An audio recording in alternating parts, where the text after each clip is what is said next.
Part ওয়ানে যে বিয়েবাড়িটা ছিল সেটা একদম শান্ত ও নীরব পরিবেশ ছিল। অ্যান্ড এবার যাব একটা ধামাকেদার পরিবেশে। জামাই ষষ্ঠীর দিন হলেও ট্রেন কিন্তু ফাঁকা ছিল না, বাকি দিনগুলোর মতোই কিন্তু যথেষ্ট ভিড় ছিল।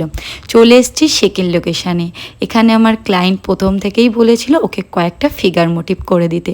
আমার মিষ্টি ক্লায়েন্ট সুজাতা ওর কাজ করতে করতে ওর বোনেদের নাচগুলোও কিন্তু দেখছিলাম। সত্যি কথা বলতে গেলে বিয়েবাড়িতে এরকম নাচ গানা হলে দেখতে তো ভীষণ লাগে, আর আমি কাজ করতে করতেও এই ডান্সগুলো ভীষণ এনজয় করি। আসলে বাঙালি নাচ গান হইচই না হলে বাঙালির বিয়েবাড়ি একদমই জমে না। তোমরা কি বলো? তারপরে এই সব কিছুর পরে আমাদের কাজ কিন্তু একদম শেষের দিকে। তোমরা কিন্তু অবশ্যই জানিও কাজটা কিন্তু কেমন হয়েছে। আমার তো দুর্দান্ত লেগেছে, বাকিটা তোমাদের উপরে ছেড়ে দিলাম। এই যে এখানে আমার মিষ্টি ব্রাইডের ফ্রন্ট এবং ব্যাক সাইড দুটো কাজই তোমাদের সঙ্গে শেয়ার করলাম। দেন ওখান থেকে বেরিয়ে কিছু খাওয়া দাওয়াও করলাম।